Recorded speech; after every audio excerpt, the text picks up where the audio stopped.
여러분 정말 꽃이 피는 봄이 찾아왔습니다. 여러분 정말 여러분의 삶에 정말 꽃이 피는 봄이 시작되어지길 정말 주님의 축복합니다. 부활절 여러분 꽃이 필 때가 되면 참 절기상 기가 막히게 부활절이 찾아옵니다. 다음 주 찾아오는 부활절 이번 주도 묵상과 기도로 또 특별하게 예수님의 순환 가운데 고난 가운데 함께 참여하며 이번 한 주 뜻있는 은혜의 시간 보내게 되시길 주님의 축복합니다. 여러분 오늘 아침에 뭐 특별한 일 좀 있으셨어요? 뭐 교회까지 오는데 좀 불편하거나 힘든 일 좀 있으셨어요? 저는 생각해 보니까 오늘도 평화로운 하루로 시작했던 것 같습니다. 여러분 그런데 사실은 우리는 평화롭지만 전 세계는 사실은 평화롭지 않은 때인 것 같습니다. 2022년이죠. 그때 러시아와 우크라이나가 전쟁을 시작했어요. 그때 전쟁 시작할 때 뭐 이랬어요. 일주일이면 끝난다. 길어봤자 한 달이다. 4년이 넘는 시간 동안 전쟁이 진행되고 있고 양국 합해서 200만 명이 넘는 젊은 청년들이 전쟁 가운데 죽어갔습니다. 전쟁은 여기서 멈추지 않았죠. 최근에 이란과 이스라엘 또 미국까지 껴들어서 그렇게 전쟁을 하고 있죠. 수많은 사람들 그렇게 지금 참 어렵게 좀 안타까운 시간을 보내고 있는 것 같아요. 사실은 우리는 그렇게 다른 나라 일에 대해서 아픔을 느끼는 것까지는 글쎄 그 뭐죠? MBTI에서 P인가요? 동정심이 강한 게 F는 좀 감정적인 사람인 거 아니에요? F가 그런 거에 막 공감 능력이 있어요? 글쎄요. 어느 정도 공감 능력을 가지면 이란과 이스라엘의 싸움 가운데 러시아와 우크라이나의 싸움 가운데 눈물을 흘리며 기도하는 그리스도인이 있는지 솔직히 잘 모르겠습니다. 다른 나라 일처럼 느껴지죠. 근데 우리에게 피부로 와닿는 것들이 있어요. 당장 기름값이었습니다. 제가 3주 전인가 뉴스에서 보게 됐어요. 기름값이 크게 오른다라는 거예요. 그래서 기름을 넣게 데려갔는데요. 정말 200원, 300원이 올라가 있더라고요. 그래서 이렇게 저는 T맵을 쓰는데요. T맵을 보면요. 주유소를 검색할 때 가까운 곳에 있는 주유소를 찾을 수도 있고 가격이 싼 주유소도 찾을 수 있어요. 그래서 가격이 싼 곳을 가봤어요. 야, 도착하기 한 몇십 미터 전, 한 100미터 전부터 차가 쫙 써 있더라고요. 평상시는 기름 넣으면 3분이면 넣었어요.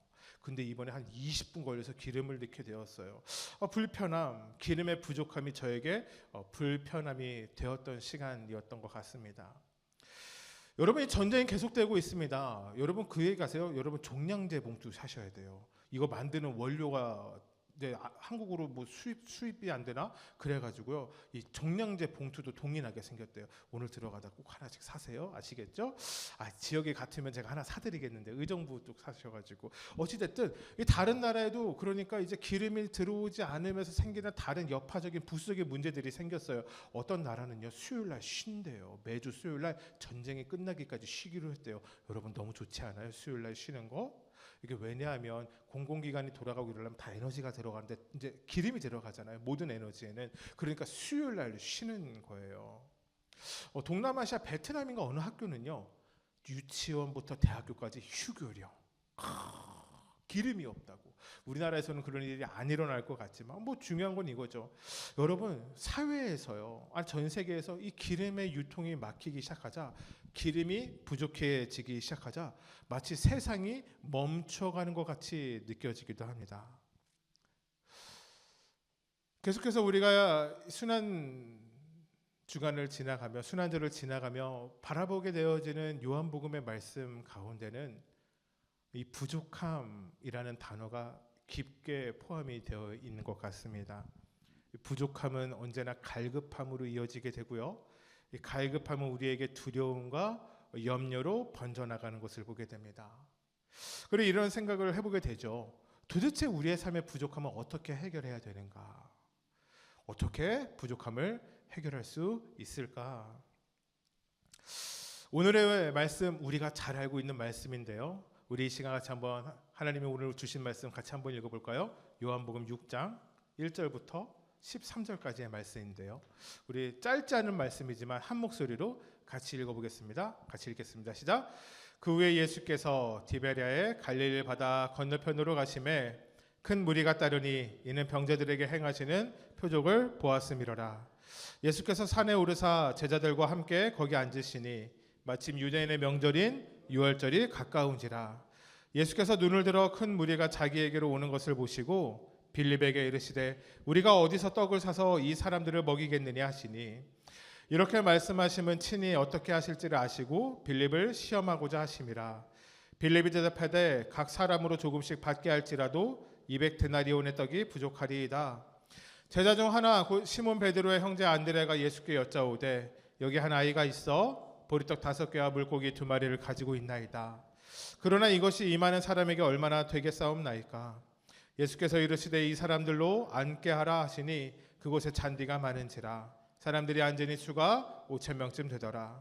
예수께서 떡을 가져 축사하신 후에 앉아있는 자들에게 나눠주시고 물고기도 그렇게 그들의 원대로 주시니라. 남은 조각을 거두고 버리는 것이 없게 하라 하심으로 이에 거두니 버리떡 5개로 먹고 남은 조각이 12바구니에 찼더라. 아멘. 오늘 우리에게 하나님이 주신 말씀 부족한 빈들에서 풍성한 생명으로 라는 제목으로 하나님의 말씀을 전하고 있습니다. 여러분 오늘의 말씀 처음 들어보시는 분 안 계시죠? 이럴 때 저 처음 들어봤는데 이런 마음 되게 어려울 것 같아요. 우리가 어렸을 때부터 신앙생활했다면 우리가 잘 아는 말씀입니다. 오병이어 물고기 2마리 보리떡 5개로 수많은 사람을 먹이시고도 남게 된 믿을 수 없는 이야기. 여러분 믿을 수 없는 이야기여서일까요? 그래서 이 이야기는요 예수님의 모든 것이 기록되어져 있는 사복음서에 다 기록되어져 있습니다. 여러분 마태, 마가, 누가, 요한복음 이렇게 있는 거 아시죠? 예수님의 제자였던 마태, 또 예수님의 형제였던 마가, 바울의 동역자였던 누가, 그다음 사랑의 사도였던 요한까지 오늘의 사건을 모두 작자의 시선으로 꼼꼼하게 기록해 놓아 있는 것을 보게 됩니다. 그러니 오늘의 말씀이 중요한 말씀일까요? 안 중요한 말씀일까요? 맞아요. 오늘 말씀은 정말 우리에게 중요한 말씀인 것 같습니다.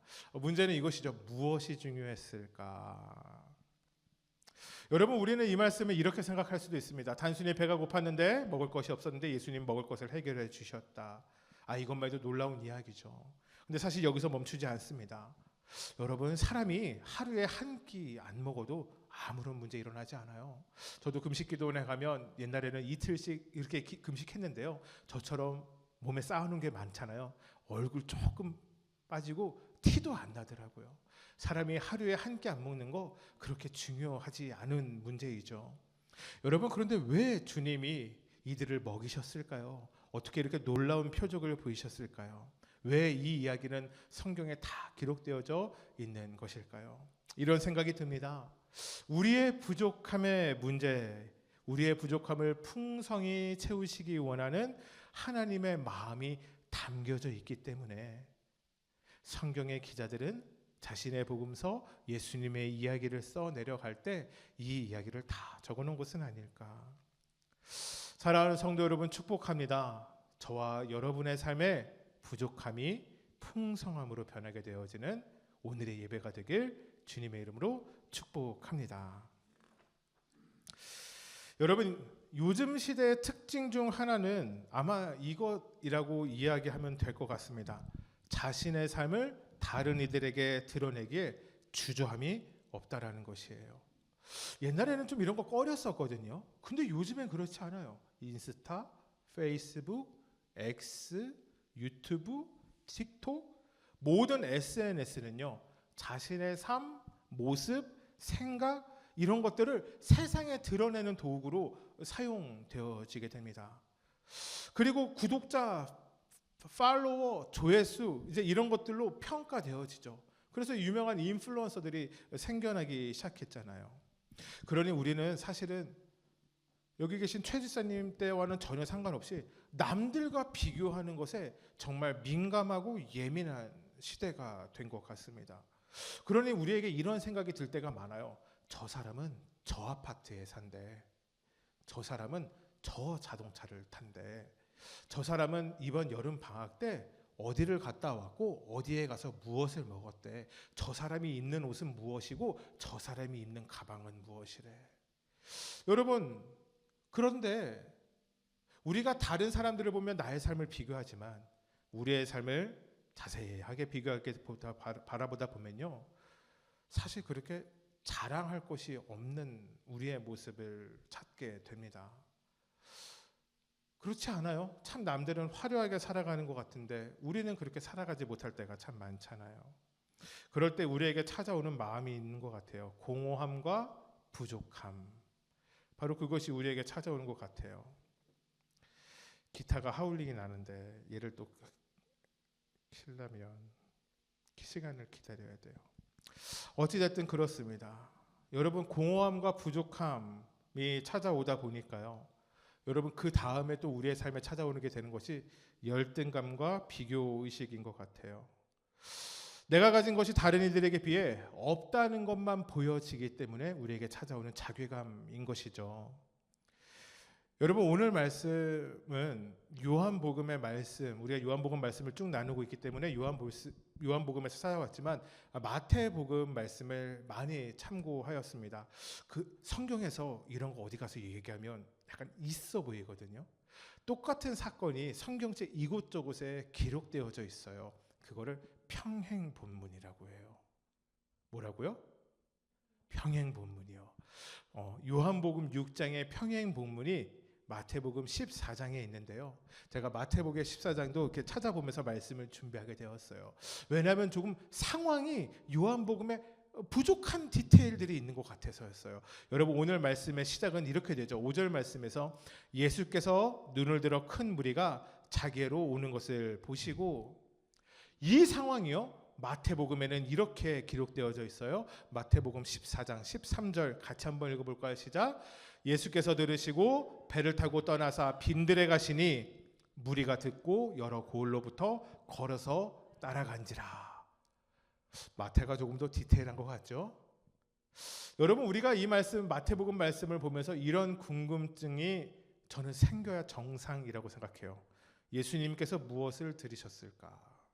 시작이 그렇잖아요. 예수께서 들으시고. 근데 중요한 건 예수께서 들으시고 배를 타고 떠나셨다라는 거예요. 예수님은 무엇을 들으셨고 무엇을 들으셨기에 배를 타고 떠나셔야 했을까요? 마태복음 14장에는요, 안타까운 이야기가 담겨져 있습니다. 예수님의 사촌형이자 예수님의 동역자이자 예수님이 올리는 걸 알렸던 사람, 바로 광야에 외치는 자의 소리가 있어 주의 길을 준비하라 예비하라 하셨던 세례 요한이 헤로드 왕에게 죽임을 당하는 사건이 바로 마태복음 14장에 실려 있었기 때문입니다. 여러분, 예수님의 마음이 어떠하셨을까요? 여러분, 제가 예수님이 아니니 예수님의 마음을 온전히 알지는 못하지만 여러분이라면 예수님이 세례 요한이 죽었었을 때, 죽었다는 이야기를 들었었을 때 어떤 마음을 가지셨을 것 같아요? 예수님에게는 일단 이런 소망이 있겠죠. 세례 요한, 나를 잘 믿었으니 죽어도 천국 가겠구나. 그러니까 소망이 있네. 얘기를 들었을 때 예수님이 웃으면서 그래, 요한이 죽었어? 천국 가서 보면 되겠네. 여러분, 이렇게 반응했을까요? 저는 그런 생각이 들지 않아요. 참 슬퍼하셨을 것 같아요. 정말 슬프셨을 것 같아요. 예수님에게 이런 마음이 있지 않았을까요? 나의 동역자가, 나를 아는 이가 세상을 떠났구나. 나를 전하기 위해 애쓰던 자가 세상의 미움을 받아서 결국은 세상을 떠나게 되었구나. 여러분, 그러니 예수님이 배를 타고 가신 곳이 빈들이라는 곳이 저에게 참 마음이 아려오는 것 같아요. 여러분, 그래서 예수님이 가신 곳이 빈들이 아니었을까요? 예수님의 마음이 슬퍼서 세례 요한의 죽음의 소식을 듣고 예수님이 떠나야 했던 곳이 아무것도 없는 곳, 세상과 단절되어 있는 곳, 빈들이 아니었을까요? 여러분, 그런데 예수님과의 생각과는 다른 세상의 사람들의 모습이 드러납니다. 무엇냐면 수많은 무리가 예수님이 빈들에 가셨는데 거기까지 따라오신 것이죠. 마태복음에는 그 따르는 사람들이 어떤 사람들이었는지 더 자세하게 기록되어져 있어요. 마태복음 14장 14절인데요. 제가 읽어드릴게요. 예수께서 나오사 큰 무리를 보시고, 큰 무리가 왔어요. 근데 예수님의 마음이 어때요? 불쌍히 여기사. 왜요? 왜 불쌍히 여기셨어요? 그 중에 있는 병자를 고쳐주시니라. 예수님이 빈들로 가셨어요. 배를 타고 그곳으로 가셨어요. 근데 수많은 사람들이 마을에 모여 예수님을 따르기 시작했어요. 근데 예수님의 마음에 그 불쌍한 긍휼함이 들어오셨어요. 왜요? 그곳에 수많은 병자들이 있었기 때문입니다. 저는 삶의 어려운 문제 앞에서 언젠가부터 이렇게 생각하기로 결단한 게 있어요. 무엇인가 결정을 해야 될 때 이렇게 결정합니다. 예수님이라면 어떻게 하셨을까? 물론 그렇지 못할 때가 있는데 정말 많은 부분을 예수님이라면 어떻게 하셨을까를 집어넣습니다. 어떤 문제이든 그렇게 생각합니다. 이런 것이죠. 나의 생각으로는 화도 좀 내야 돼요. 저의 생각으로는 좀 따지기도 해야 돼요. 옳고 그름도 한번 이야기해 봐야 돼요. 그 상황 가운데 이 마음을 집어넣는 거죠. 예수님이라면 어떻게 하셨을까? 여러분, 그런데 놀랍게도 이 말은요, 마법의 패스워드 같아요. 모든 상황 가운데 이 말을 집어넣으면 저의 삶의 문제가 대부분 다 해결되어지는 것을 경험했기 때문입니다. 왜냐? 예수님만이 우리의 삶에 옳은 정답이기 때문이에요. 여러분, 왜 예수님이 정답이었을까요? 왜 언제나 옳은 답은 예수님에게서 시작했을까요? 저는 이것이 예수님이 왜 우리에게 오셨는가와 연결되어져 있다고 생각해요. 예수님이 우리의 삶의 정답인 이유가 예수님이 우리의 삶에 오신 이유가 같다라는 것이죠. 여러분, 예수님 우리를 위해 이 땅에 오셨습니다. 다음 주 부활절이죠. 다음 주에 이 얘기 여러 번 할 거예요. 예수님이 우리 때문에 오셨습니다. 예수님이 우리로 인하여 십자가 지셨습니다. 예수님이 우리로 인하여 부활하셨습니다. 여러분, 근데 이것에 있어서 가장 중요한 것은 이것이에요. 예수님이 우리를 사랑하신다라는 것이에요. 여러분, 그 사랑하신 예수님이 이 땅에 와셔서 자신의 백성들을 볼 때 이렇게 바라보셨다. 성경은 얘기해요. 긍휼히 바라보셨다. 긍휼히 바라보셨다. 여러분, 긍휼이란 뜻 혹시 무엇인지 알아요? 조금 어렵지 않아요? 되게 단순한 뜻이 있어요. 불쌍히 여기다가 긍휼히 바라보신다. 긍휼하다라는 뜻이에요.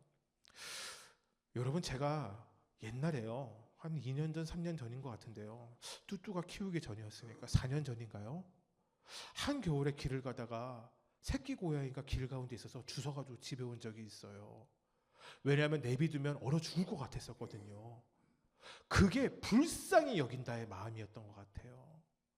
여러분, 근데 예수님의 긍휼하심이라는 것은요, 단순히 추운 날 밖에 있는 그 고양이를 바라보는 그런 불쌍함은 아니었던 것 같아요. 왜냐하면 예수님의 긍휼하심은 불쌍히 바라보면서 끝나는 것이 아니라 불쌍히 바라봄으로 사랑하시는 것으로 연결되기 때문이에요. 여러분, 그래서 예수님의 긍휼하심은요, 우리의 삶의 놀라운 기적의 시작을 알리게 됩니다. 긍휼이라는 단어를 묵상하다가 예전에 들었던 한 신부님의 이야기가 생각이 났습니다. 하와이의 성자라고 불리는 데미안 신부님인데요. 약간 본토 발음으로 하면 남양 신부인 것 같아요. 무슨 또 목사가 신부 얘기하냐 하지만 여러분, 신부님도 제대로 올바른 신앙생활을 하시는 분들입니다. 1800년대, 그러니 200년이 더 지난 그때예요. 하와이에 몰로카이라는 섬이 있었어요. 200년 전에 이제 뭐 미국이, 제가 정확한 사람은 모르겠는데 하와이에 많은 사람들이 모여 살기 시작했어요. 근데 그러고 나니까 그때 당시까지 있었던 나병, 문둥병 걸린 사람들도 숫자가 많아지게 되었어요. 결국엔 몰로카이라는 섬에 그들을 다 집어두고 격리하게 되었죠. 여러분, 그곳에 소명을 받은 한 청년 신부가 있었습니다. 그 사람의 이름이 뭐요? 데미안 신부. 여러분, 그런데 그가 그곳에 들어가서 정말 열심으로 선교 사역을 하는데 사역이 잘 안 됐어요. 왜냐하면 나병 환자들이 데미안 신부의 이야기를 귀담아 듣지 않았기 때문입니다. 여러분, 나병 무엇인지 아시죠? 나병, 문둥병, 한센병 뭐 이렇게 불려지는 이 병은 살이 고통 없이 썩어져가는 전염병이에요. 살이 고통 없이 썩어져가요. 이제는 사라진 질병이 됐어요. 완전히 백신이 나왔거든요.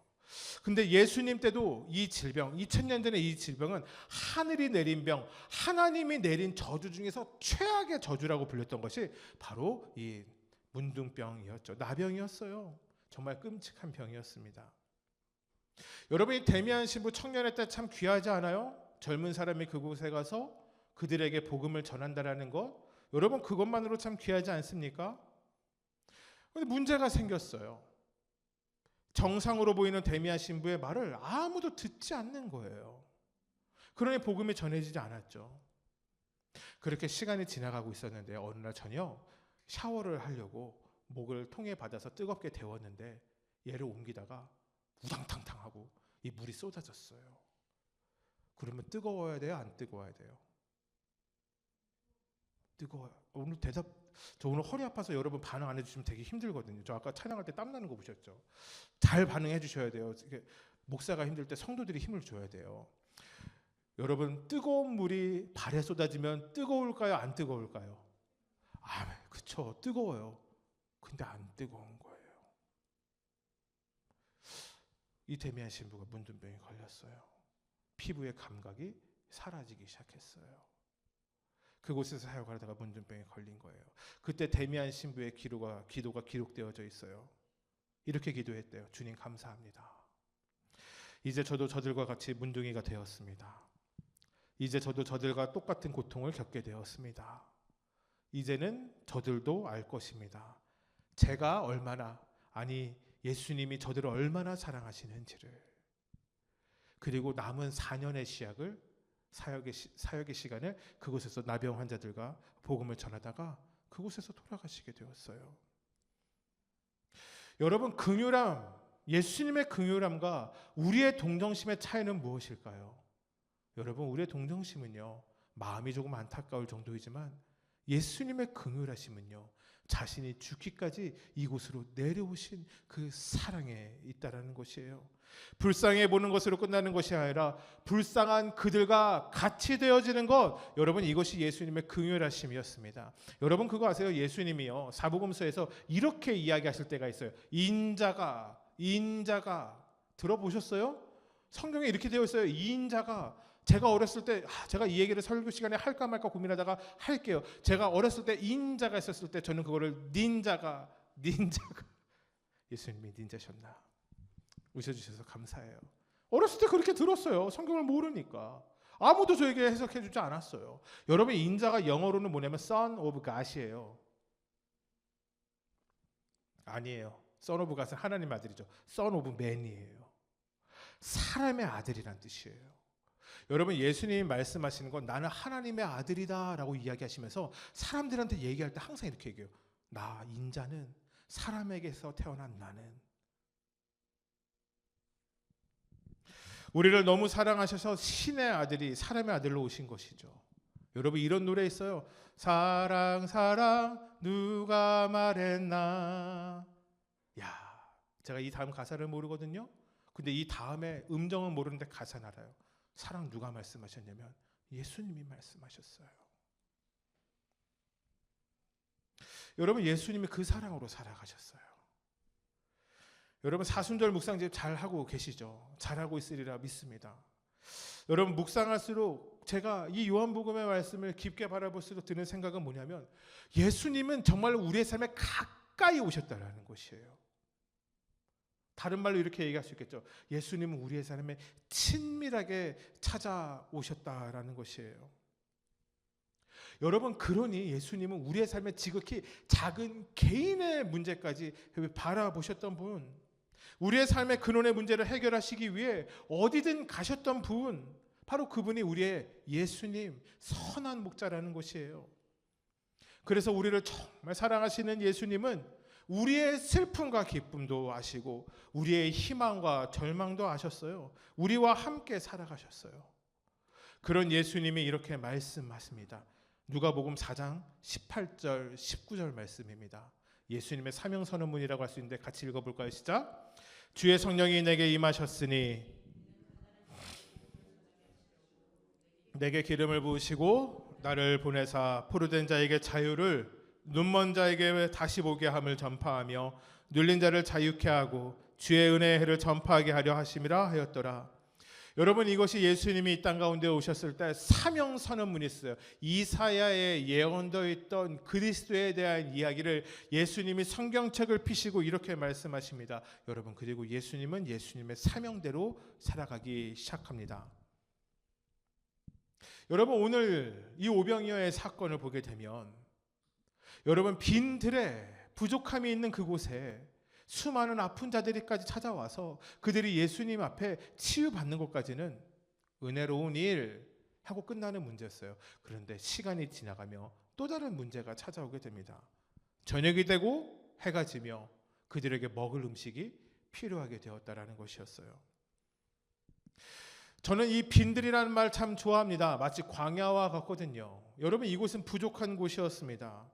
예수님은 제자들에게 물으십니다. 자, 이제 어떻게 해야 할까?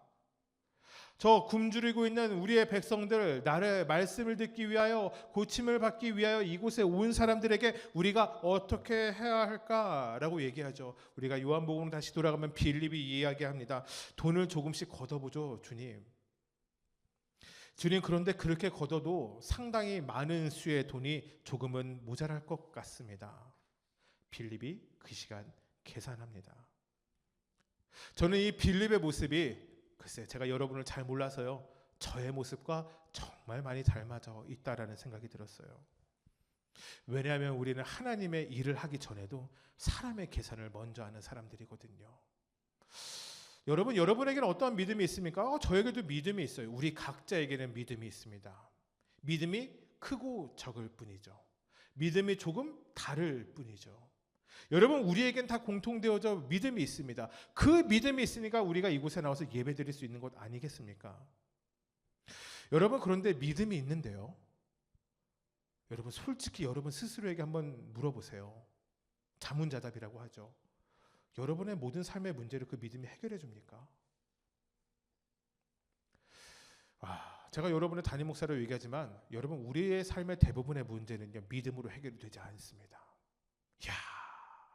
여기만 딱 잘라서 이제 인터넷에 보내면 믿음 없는 목사라고 이제 딱 찍히겠죠. 여러분, 우리의 삶에 우리의 믿음이 모든 것을 해결해 주지 못합니다. 여러분, 그렇다면 믿음이 중요할까요?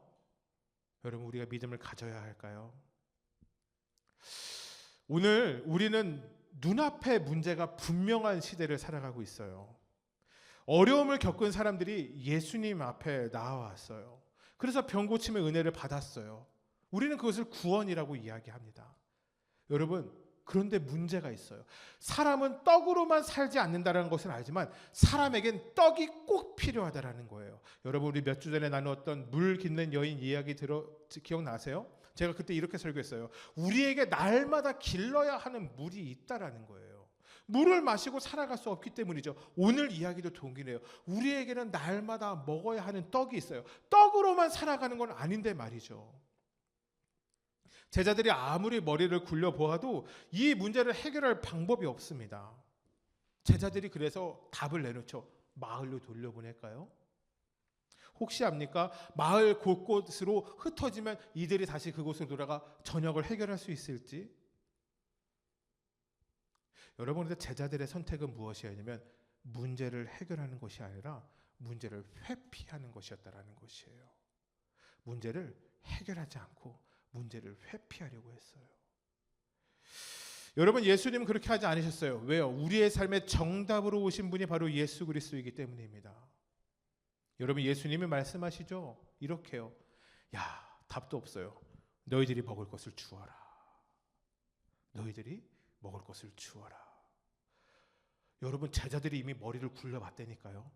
여기 있는 사람들 수, 그 다음에 이 근처에 사는 가게, 아마 거기서 성질 빠른 베드로와 안드레 같은 사람들이 이미 뛰어갔다 왔을 거예요. 어디까지 가면 식당이 있는 것 같은데 그쪽으로 몇 명 보내고 이렇게 계산하는 사람들도 있었을 거예요. 그러니 얼마까지 나와서 아마 세리마태였겠죠. 얼마 정도 걷어서 나눠줘야 200데나리온 정도가 부족합니다.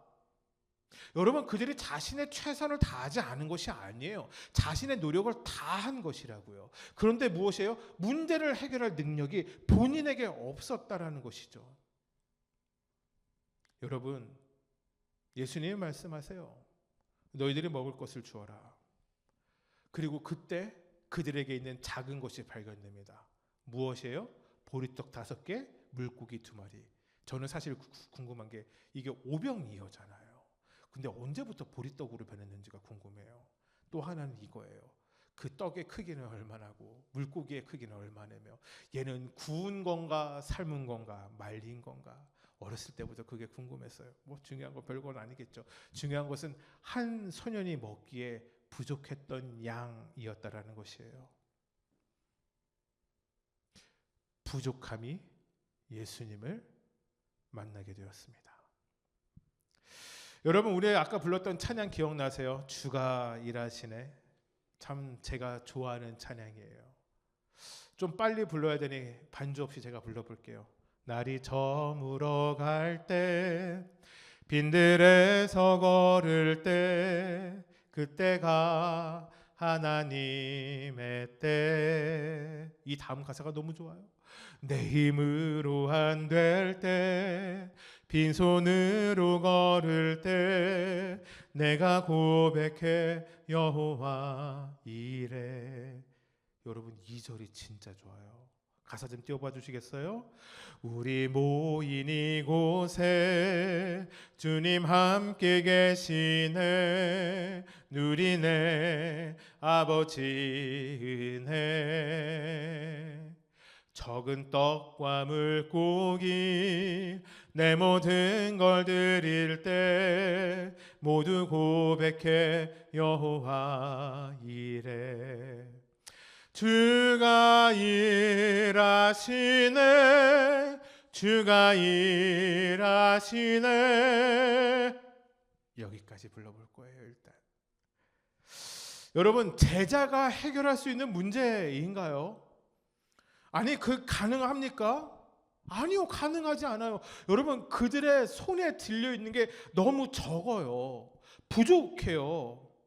여러분, 그런데요, 우리의 삶의 문제를 기적으로 바꾸는 데 중요한 것은요, 우리의 손에 들려 있는 무엇이 아니라 우리의 손에 들린 것을 누구에게 드리는가예요.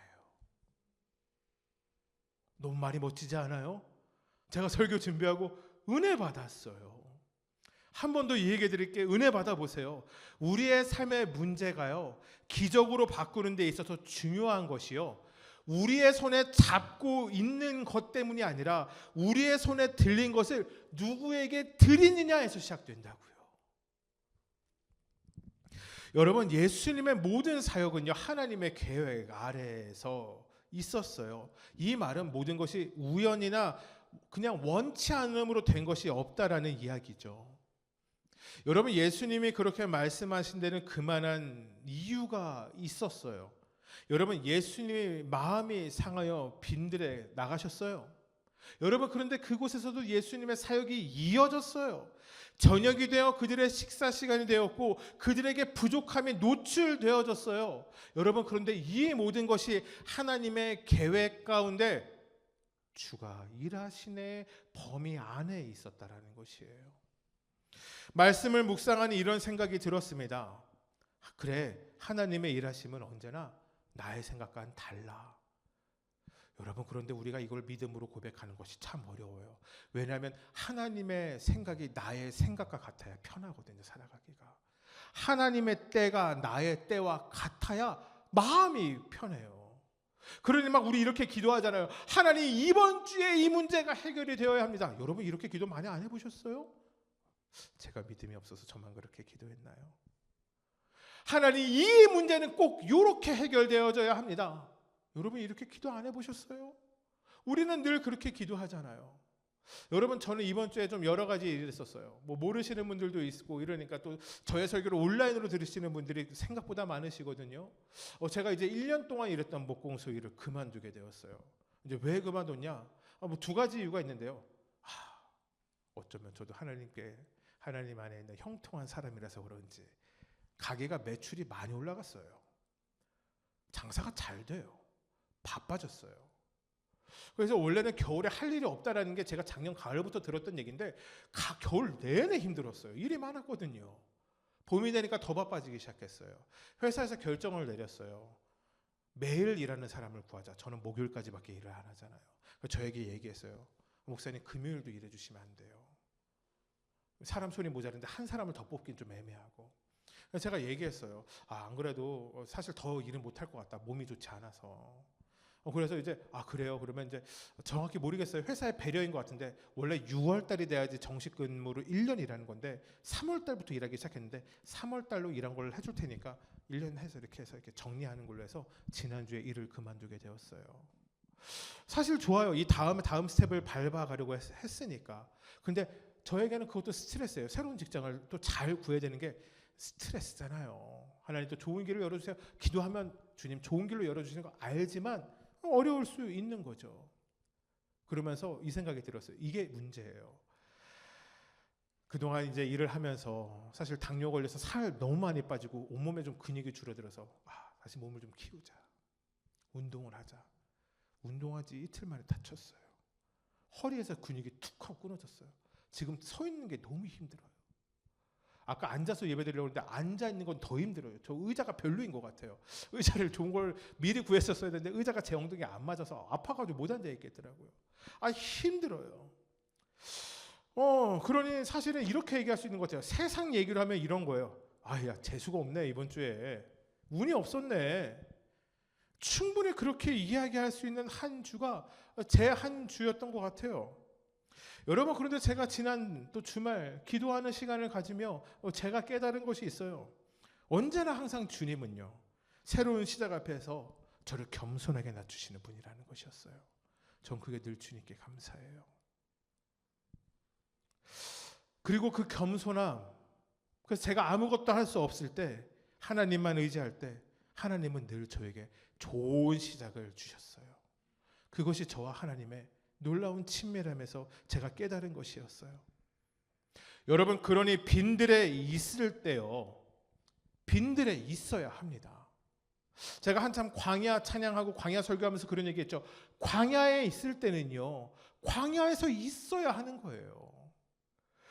광야에서 온전히 하나님을 바라볼 때 여러분 그곳에서 하나님의 은혜를 하나님의 일하심을 경험할 수 있게 되기 때문입니다.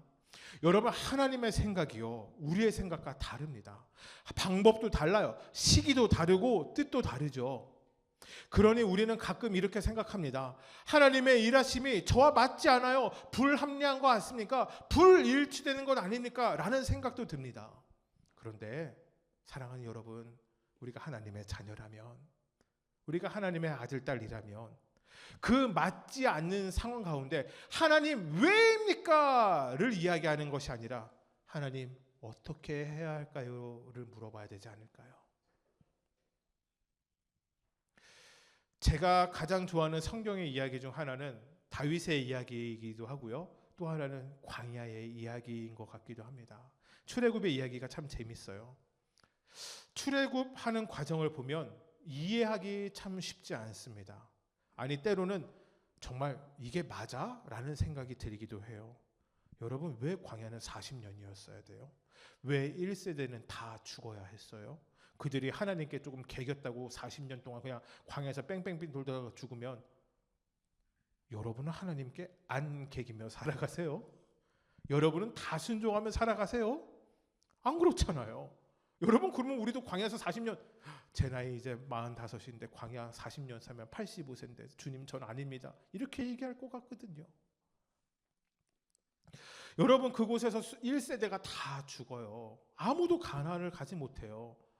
모세는 또 얼마나 억울해요. 여러분 그곳에서 정말 많은 기적과 은혜를 맛보았어요. 여러분 그러한데 기적 없이 그냥 한 달 만에 가나안에 들어갔으면 그 삶은 어땠을까요? 그것도 나름 괜찮지 않았을까요? 모르죠. 역사에 이프란 것은 없으니까. 근데 하나님의 계획이 광야 안에 있었어요. 그 백성들과 함께 40년의 시간을 그곳에서 보내셨다라는 이야기예요. 그래서 광야를 지낸 사람들은 이렇게 고백하게 됩니다. 그 광야의 시간이 이래서 저에게 필요했군요. 하나님, 제가 하나님과 함께 있었기에 그 시간을 이겨낼 수 있었군요로 바뀐다라는 것이에요. 하나님의 생각과 방법이 우리와 다를 때 왜요가 아니라 하나님 어떻게 할까요? 여러분, 이 지혜가 우리의 믿음 생활 가운데 필요하지 않을까요? 여러분, 이제 모든 상황과 조건이 다 갖추어져 있습니다. 아무것도 없는 빈들이었죠. 가지고 있는 것이 부족한 음식이었어요. 수많은 사람들이 들에 앉아 있었고 그 음식이 주님께 건네집니다. 그리고 예수님이 이야기하세요. 오늘 본문 11절 말씀인데 정말 중요한 말씀이거든요. 같이 한번 읽어볼까요? 시작. 예수께서 떡을 가져 축사하신 후에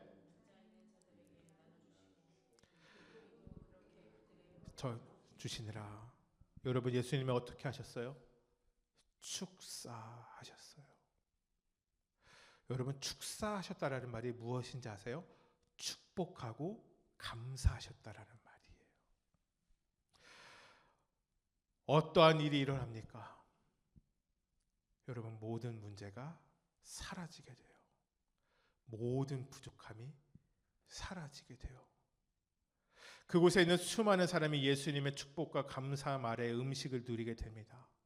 사랑하는 여러분, 예수님께 우리의 삶의 문제를 드리고 예수님의 그 문제를 하나님께 영광 돌려드릴 때 여러분, 그것이 우리의 인생이 풍성해질 수 있는 비결이 아닐까요?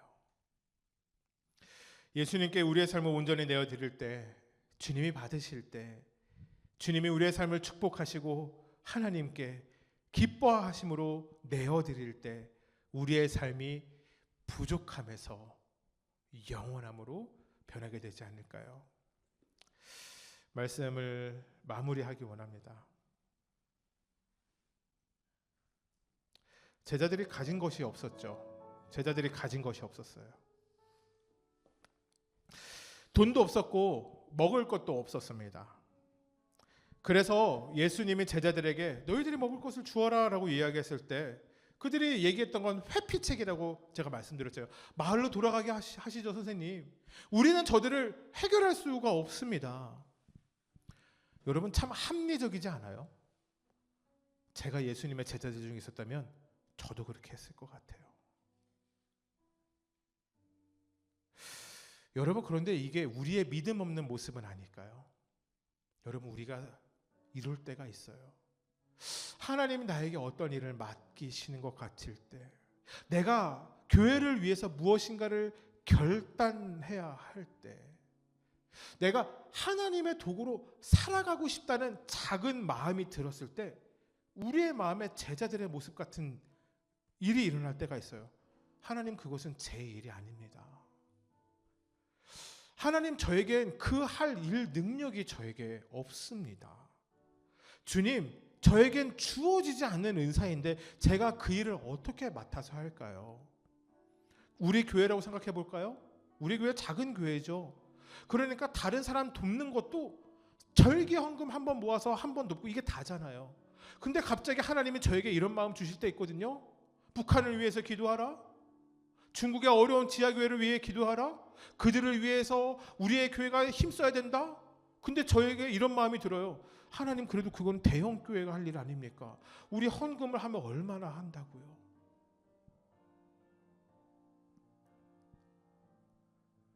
여러분, 제자들이 예수님의 요구에 응하지 못할 때 그들의 마음도 어려웠을 것 같아요. 너무 비참하잖아요. 아니, 돈 좀 많은 사람이 있으면 다 카드 꺼내가지고 주님, 오늘은 제가 계산할게요. 너무 좋았을 텐데. 우리에게 맡겨진 사명이 있다면 주님, 제가 그거 감당할게요. 저에게 그것이 스페셜리티거든요. 그렇게 얘기하면 좋을 것 같은데. 여러분, 그런데요, 예수님이 우리에게 원하시는 것이 거대한 것이 아니더라고요. 대단한 것이 아니더라고요. 예수님이 오늘의 말씀을 통하여 우리에게 이렇게 이야기하시는 것 같아요. 너희는 너희가 가진 것을 없으므로 아무것도 할 수 없다 이야기하지 마라. 내가 너희와 함께 있으니 너희가 가진 것만으로 무엇이든 할 수 있다. 여러분, 이것이 예수님이 우리에게 오신 이유 아닐까요? 예수님이 빈들에서 제자들과 함께 계셨던 이유이지 않을까요? 어린아이가 가져온 떡과 물고기, 예수님이 그것을 가지고 축사하시는데요. 다른 복음서를 보니까 이런 표현이 추가되어 있었어요. 예수님이 하늘을 우러러보시고. 왜 예수님이 하늘을 우러러보셨을까요? 날이 좋아서였을까요? 아니, 지금 해가 지고 있잖아요. 이런 생각이 들었어요. 아, 예수님이 하나님의 일 가운데 눈에 보이지 않는 하나님을 바라보고 있구나. 사랑하는 성도 여러분, 우리가 이 땅 가운데 그리스도인으로 살아가며 예수님의 제자로 살아가며 우리에게 맡겨진 사명이 다 다를지라도 여러분, 우리에게 이 예수님의 모습이 필요하지 않을까요? 하나님 바라보며 살아가는 저와 여러분, 빈들에서 작은 것을 크게 쓰시는 놀라운 주님의 은총을 경험하게 되는 저와 여러분의 풍성한 삶 되시길 주님의 이름으로 축복합니다. 우리 이 찬양 같이 한번 부르고 싶은데요. 이 찬양이 아닙니다. 우리 나의 만족과 유익을 위해 같이 한번 찬양해 볼까요? 우리 오늘 말씀 생각하시면서 나의 만족과 유익을 위해 가지려 했던 세상 일들 이제 모두 다 해로 여기고 주님을 위해 다 버리네. 내 안에 가자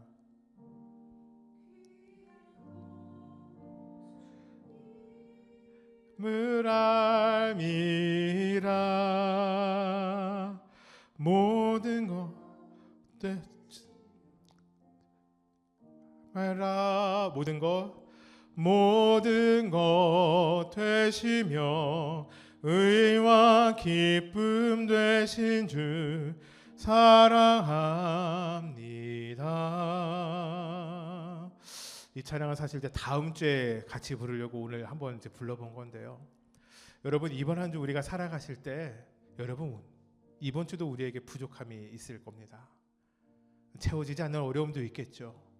근데 이번 한 주 고난 주간을 지나가며 하나님, 나의 만족과 유익을 위해 살아갔던 나의 이기적인 삶이 그래도 이번 한 주 주님을 바라봄으로 살아가는 은혜의 시간 보내게 하여 주시옵소서. 여러분, 여기서 기도가 이번 주는 멈추면 안 될 것 같아요. 여러분, 우리 이번에 이렇게 기도합시다. 하나님, 그렇게 살아갈 때 하나님의 놀라운 은혜를 경험하게 하여 주시옵소서. 오병이어의 이야기가 성경에서 끝난 이야기 아니라 내 삶에 경험되어지는 나의 삶에 간증되게 하여 주시옵소서. 우리 시간 같이 한번 주여 외치시고 믿음으로 기도하며 나아가기 원합니다. 주여,